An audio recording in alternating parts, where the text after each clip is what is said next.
গাঙ্গুবা মুভির বক্স অফিসে ভরাডুবির ক্ষতিপূরণ দিবে সূর্যা। কত টাকা লস গুনতে হচ্ছে জানলে আসলেই ধাক্কা খাবেন। অ্যান্ড শাহরুখের ছেলে আরিয়ান খান কোন ধর্ম অনুসরণ করে জানালো গৌরী খান।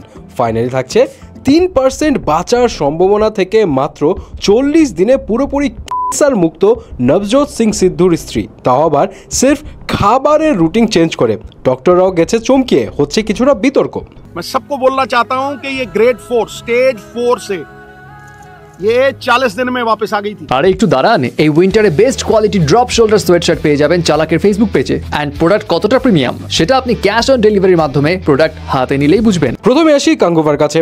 সূর্যার গাঙ্গুবা তামিল ইন্ডাস্ট্রির বক্স অফিসে রেকর্ড বিজনেস করবে বলে সবাই ভেবেছিল, কিন্তু আনফরচুনেটলি এই সিনেমা তামিল ইন্ডাস্ট্রির জন্য হয়ে গেল অন্যতম বড় ডিজাস্টার। 300 কোটি রুপি বাজেটে নির্মিত এই সিনেমা 8 দিনের মধ্যে 100 কোটি রুপি ওয়ার্ল্ড ওয়াইড কালেকশন মিলেও কামাতে পারেনি। অ্যান্ড মিডিয়া রিপোর্টস ধারণা করছে প্রভাসের রাধে শ্যামের থেকেও বেশি ক্ষতি গুনতে হবে গাঙ্গুবার প্রোডাকশন হাউসকে। এখানে বলে রাখা ভালো, রাধে শ্যামের ক্ষেত্রে প্রডিউসারের লস হয়েছিল 120 কোটি রুপি, বাট গাঙ্গুবার ক্ষেত্রে গুঞ্জন উঠেছে যে এখানে প্রায় 150 কোটি রুপি লস হবে। অ্যান্ড সেই সাথে কিছু রিপোর্টস থেকে এমনও গুঞ্জন উঠেছে যে হয়তো অ্যাক্টর সূর্যা এই ক্ষতিপূরণ দিবে, তবে টাকা পয়সা দিয়ে নয়। সেই সব রিপোর্টসে বলছে খুব সম্ভবত সূর্যা এই সেম প্রোডাকশন হাউসের সাথে আরেকটা সিনেমা করবে কম বাজেটের, অ্যান্ড এর মধ্যে গাঙ্গুবার লস পূরণের চেষ্টা করা হবে।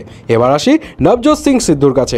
নবজোৎ সিং সিদ্ধু গতকাল এক প্রেস কনফারেন্সে একদমই অবিশ্বাস্য তথ্য দিয়ে বসলেন। তিনি জানান তার স্ত্রী স্টেজ 4 ছিল, অ্যান্ড ডক্টররা বলেছিল তার বাঁচার চান্সেস মাত্র 3%। অ্যান্ড সেই জায়গা থেকে নবজোৎ সিং সিদ্ধু নিজে রিসার্চ করে তার স্ত্রীর খাদ্যাভ্যাস চেঞ্জ করে 40 দিনে একদম পুরোপুরি ক্যান্সার মুক্ত করে নিয়ে এসেছেন তাকে।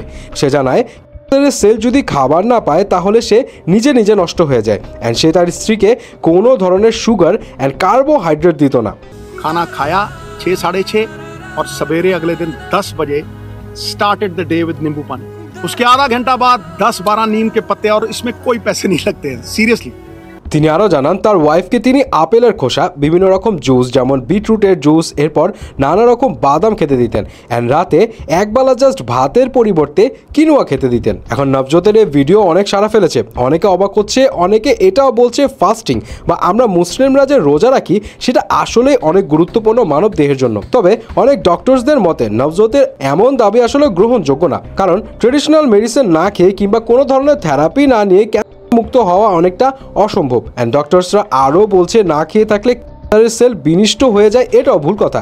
না খেয়ে থাকলে বরং ক্যান্সারের পেশেন্টরা প্রপার পুষ্টির অভাবে আরও সমস্যার সম্মুখীন হবে। যদিও বাঁচা কিংবা দুনিয়া থেকে বিদায় নেওয়া সবই আল্লাহর হাতে, বাট তারপরও আপনাদের এই বিষয়ে কী মতামত জানাবেন কিন্তু। অ্যান্ড ফাইনালি আসি আরিয়ান খানের কাছে।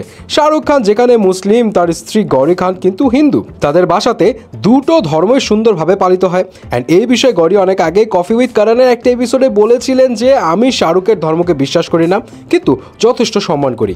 ঠিক সেভাবেই শাহরুখও আমার ধর্মকে সম্মান করে। অ্যান্ড আমার বাসায় আমার সন্তানের কে কোন ধর্ম পালন করবে সেটাতে কোনো বাধ্যবাধকতা নেই। উদাহরণ টেনে তিনি জানান আরিয়ান ছোট থেকে দুটো ধর্ম অনুসরণ করত, কিন্তু বড় হয়ে যাবার পর সে তার বাবার ধর্ম পালন করে অ্যান্ড নিজেকে মুসলিম হিসেবে পরিচয় দিতে বেশি স্বাচ্ছন্দ্য বোধ করে। অ্যান্ড অনেক সময় রাতের বেলা সে নামাজও পড়ে।